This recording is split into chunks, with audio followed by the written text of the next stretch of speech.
এই 15 বছর এই দেশে যত নির্যাতন হয়েছে, আমাদের দেশের বিরোধী দল বিএনপি বলেন, জামাত বলেন, অপরাপর ছোট বড় যত বিরোধী দল বা বিরোধী মতের যারাই নির্যাতিত হয়েছে, আমি ওই সমস্ত দলের লিডারদের কাছেও বলেছি যে আপনাদের সকল নির্যাতন একত্রিত করলে এক রাত্রের শাপলা চত্বরের নির্যাতনের সমান হবে না।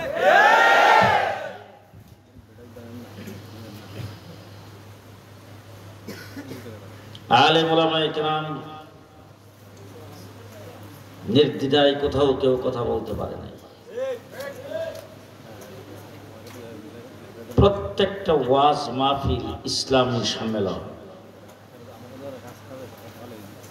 ওই জায়গার মধ্যে পর্যন্ত বিভিন্ন রকম পাবন্দি লাগাইছে।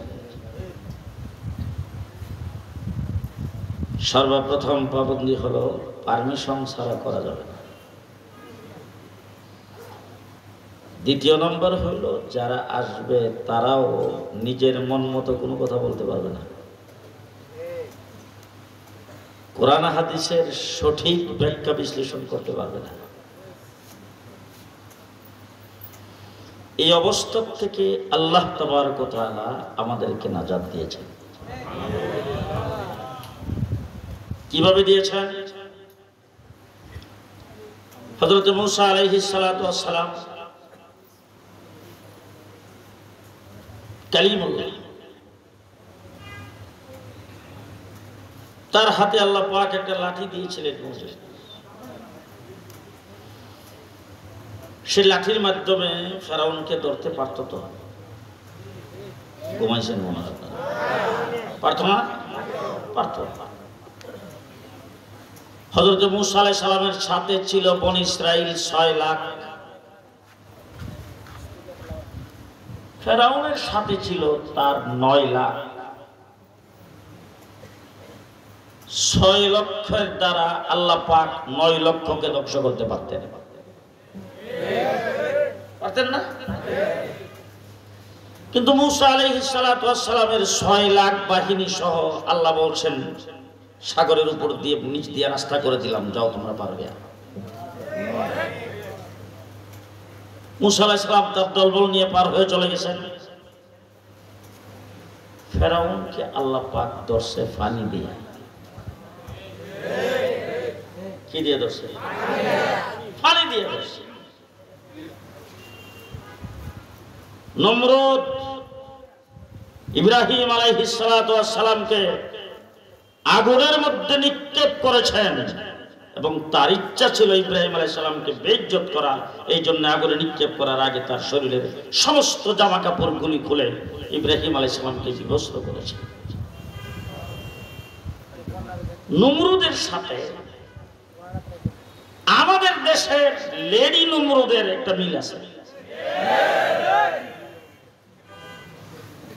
আমরা যখন জেলে গেলাম, এর আগে উলামায়ে কেরামকেও বেইজ্জত করার জন্য রিসুদ নজর নাটক সাজাইছেন। তারপরে আমাদেরকে নমরুদের মতো আগুনের মধ্যে নিক্ষেপ করার জন্য জেলে নিয়েছেন। ফাঁসির সেলের মধ্যে আমাদেরকে রাখছে। আল্লাহ তাবারক ওয়া তাআলা সিদ্ধান্ত নিলেন, নমরুদ এত বড় শক্তিশালী, নিজে খোদা দাবি করছে আর আমাকে মারার জন্য তীর মারছে।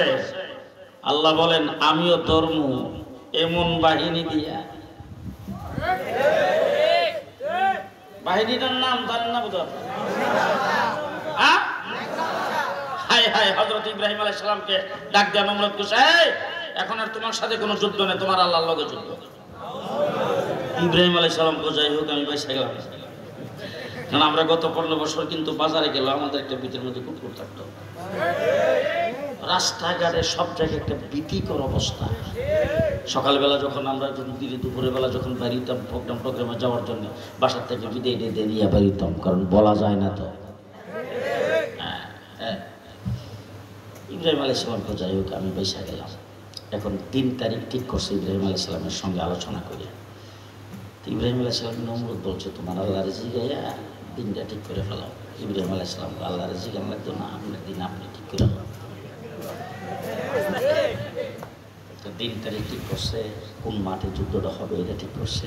এরপরে মনে করেন যে র্যাব, পুলিশ, বিডিআর, আর্মি যা আছে সবাই খুব ভালো করে খাওয়াইয়া টাওয়াইয়া ট্রেনিং দিয়া এরপর ওই জায়গার মধ্যে আনছে উপরে নিচে, কারণ আল্লাহর বাহিনী কোন দিক দেয় ঠিক তো নাই। সব দিক দিয়ে প্রস্তুতি নিয়ে যখন রেডি হয়ে রয়েছে আর কি, যুদ্ধ শুরু হইব সকাল 8টা থেকে মনে করেন। ইব্রাহিম আলাইহিস সালাম একটু আগে ভাগে গেছে তামসা দেখতে। যুদ্ধ কার সাথে? ইব্রাহিম আলাইহিস সালামের এখানে কোনো প্রস্তুতির দরকার আছে? কোনো প্রস্তুতিও নেই, কোনো টেনশন নাই, গেছে তামসা দেখতে। ইব্রাহিম আলাইহিস সালামের দীক্ষা নমরুদে ডাক দিয়ে জিজ্ঞেস করছে তোমার আল্লাহর সৈন্য কো? ইব্রাহিম আলাইহিস সালাম ওয়াইটেন্সি আসতেছে, একটু দূর থেকে আসবে তো হয়তো একটু সময় লাগতেছে। যেই টাইম হয়ে গেছে ইব্রাহিম আলাইহিস সালাম নমরুদে ডাক দেখো তোমার আল্লাহর সৈন্য তো এখন আইলো না। ইব্রাহিম আলাইহিস সালাম এই যে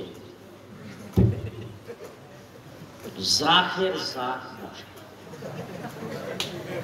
একটা কথা আপনারা খুব ভালো করে জেনে রাখেন, এর আগে মৌলানা মোহাম্মদ আশরাফের কাছে জান্নাত কারণ সেইগুলো দিছিল। এর আগে পৃথিবীতে মশা আল্লাহ পৃথিবীতে পাঠাইনি একটা মশা উচিত। নমরুদের জন্য মশা কিন্তু পৃথিবীতে আইসে এখন আমাদের কামরায়, বুঝলেন না? আর মশা যদি না আইতো তাহলে কয়েল ফ্যাক্টরি হইতো। হ্যাঁ, কোন কয়েল ফ্যাক্টরি থাকলে মশা মারার জন্য যে কত প্রকারের আয়োজন এগুলি হইতো। আল্লাহ দেখেন এই ব্যবসা ট্যাবসা তো হওয়া লাগবে, তো আল্লাহ কত ব্যবস্থা করছে। মশা যখন জাকের জাক নমরুদ দেখছে, দেখে তার সৈন্যবাহিনী ও ও মশা অস্ত্র লাগবে না রে, অস্ত্র বাদ দে, আগুন জ্বালা। এ মনে করছে গোয়াল গরু ধোয়া দিলে মশা জায়গা, আগুন জ্বালাইলে মশা থাকবে না, ছোট ছোট মশা। তো আগুন যখন জ্বালাইছে মশার কিন্তু কমান্ডার ইন চিফ হইল আল্লাহ। আল্লাহ মশারে ডাক দেখো বম্বিং শুরু কর।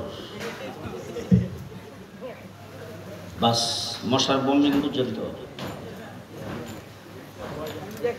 আপনি পৃথিবীতে সাহসী সৈন্য যদি থাকে একটাই আছে, বঙ্গভবনে গেলাম, ওখানেও যাই দেখি স্প্রে করতেছে। জিজ্ঞেস করলাম কি ব্যাপার, মশা। তাই আমি বললাম যে আসার সময় ফাঁক জায়গায় চেক হইল, তারপরে ভিতরে ঢুকলাম, মশা ঢুকলাম।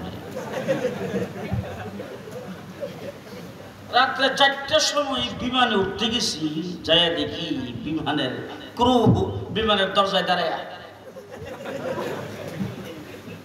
বললাম কি ব্যাপার? মশার যন্ত্রণা। আমি বললাম যে টিকিট করলাম, এরপরে 3-4 জায়গায় চেকিং কইরা এরপরে না ঢুকাইলো বিমানের ভিতরে। মশা কেমন? একটাই সাহসী সৈন্য, কোথাও ঢুকতে পারমিশন লাগে না, সব জায়গায় ঢুকতে পারে। আপনাদের বাংলাদেশে পাঞ্জাবে ছিল না? আপনাদের এই করিমপুরের মানুষ কত ভাগ্যে গেছে বাঞ্ছারামপুর, বলেন? বাঞ্ছারামপুরের মানুষ কত নদী পার হয়ে গেছে, 2500। আর 2500-এর মানুষ নদী পার হয়ে কত বাঞ্ছারামপুর আইছে। আচ্ছা, একটা মশা খাল পার হয়েছে, ইতিহাস আছে? জি, কি এর পাঞ্জাবি আর কি এর অস্ত্র? একদিক দিয়ে অস্ত্র চালাইতেছে, আরেক দিয়ে মশা আইসা। সবচাইতে সাহসী সৈন্য হইল মশা। বাস মশা যখন বম্বিং শুরু করছে আর কি, মশার কামড়ে সব দিক বিদিক হইয়া মাটির মধ্যে গড়িয়ে পড়তে আরম্ভ করছে, সাথে সাথে বেহুশ। নমরুদে মনে করছে সর্বনাশ, আবার আমারে ধরে। এই কথা কইয়া দিছে দূর দূর যে দিছে, একটা মশা ওই রাস্তার কিনারে খাড়া। আপনার এখানে কিছু দূর যায় একটা ব্রিজ আছে না, ব্রিজটার এখানে একটা মশা খাড়া। নমরুদ দৌড় দিয়ে যখন যাইতেছে, তুই মশা ডালার ডাক দেখো, আল্লাহ আল্লাহ তো কি তুই এখানে কি করবো? বলে আল্লাহ আমি যুদ্ধে যাওয়ার জন্য আইছিলাম, কিন্তু আসলে ল্যাংরা তো মাফে পড়ছি না। বাকি যারা যুদ্ধে গেছে মাফে না পড়ার কারণে আমার নিচে। আমি এখন এইখানে খালি তামসা দেখা ছাড়া তো আমার কোনো কাম নাই। আমি যুদ্ধে যেতে পারিনি, ল্যাংরা। একটু দূরে রয়েছে, তার কোন দিক দিয়ে কোন বিপদ আয়। এখন দেখতেছে আমার সামনে দিয়ে বড়রা যায়। আল্লাহ কোথায় এখন কি করতে আল্লাহ একটু বাড়তি অনুমতি চাই, কারণ ল্যাংরা তো ধর্ম যখন বড়দারি ধর্ম। আল্লাহ কথা দিলাম, যে আল্লাহর কাছে অনুমতি পাইছে, এটা যে রাস্তার মধ্যে পজিশন নিয়ে আঁকা রয়েছে, আর নম্রদ দূর দিশার ভিতরের দুঃখে কখন পর পর খালি যে কামকটা দেয় স্কুলের মাত্র মধ্যে একটা থাপ্পড় দিয়ে, তো থাপ্পড়টা দিলে মন্ত্রী পরিষদের সদস্য যারা আছে, আমরা ওই কাওয়াকাদের হাসান মাহমুদ বুঝলেন না কেবা, ইনু মেনন সাহ, তারা সবাই জিজ্ঞেস করে স্যার কি কয় কষ্টা কি জানি হয়েছে, মাত্রার ভিতরে কি জানি কেমন দেয় স্যার, থাপ্পড়টা যে দেন কেমন লাগে, বলে থাপ্পড় দিলে একটু ভালো লাগে। একথা কইছে, বলে কষে তার তাইলে নিজে আপনি কত তাফরাইবেন, একটা লোক ঠিক করি কখন ফল করে গেলে আপনাকে থাপ্পড় দিব। লোকটা যখন আনছে ঠিক করে 10,000 টাকা বেতন দিয়ে, লোকটা এসে স্যার রে থাপ্পড় দিয়ে কেমনে একটা কিছু দেখেন বাড়ি দিবা লাগে। নম্রত সেনা বেটা মাথার মধ্যে বাড়ি দিলে মাথা ফাটে যাবে, সাবধান। স্যার তাই কি দিয়ে বাড়িটা দিলে মাথা ফাটবে না, আপনার আরাম লাগবে কোন তো দিকে, তোলা দিয়ে বানাইল, তোলা দিয়ে যে বানাইছে এটা দিয়ে বাড়ি দিলে কি বাড়ি দেয়, বলে স্যার এই তোলার জিনিস নরম তো, এটা দিয়ে বাড়ি দিলে এর চাইতে শক্ত করে লাগবে না, তাইলে আরেকটু শক্ত করে বানা চামড়া দিয়া। চামড়া দিয়ে কি বানা?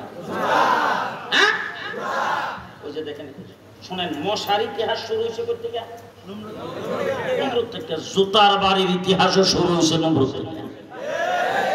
বুশের কপালেও লাগছে, আমার বাংলাদেশের আওয়ামী মন্ত্রীদের কপালেও লাগছে। তো জুতার বাড়ি খাইতেছে সিংহাসনে বসে বসে।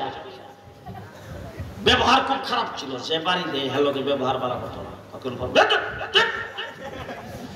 হেরো গেছে মেজাজ খারাপ হয়ে। হেরো যে আমাদের দেশে অনেক জায়গায় খুব বেন্দা, অনেক জায়গায় খুব দাসা, আপনারা কি কোন জানি না, ওই যে দরজা যে লাগায়, হ্যাঁ ওইটা লইয়া খারে লইছে বলে আরেকবার বাসায় ওইটা দেখ বাস, যেই খালি কইছে আর কি, এটা দিয়ে একটা বাড়ি দিছে, মাথাটা দুইটা ভাগ হয়ে গেছে, মশা সালাম আলাইকুম শেষ।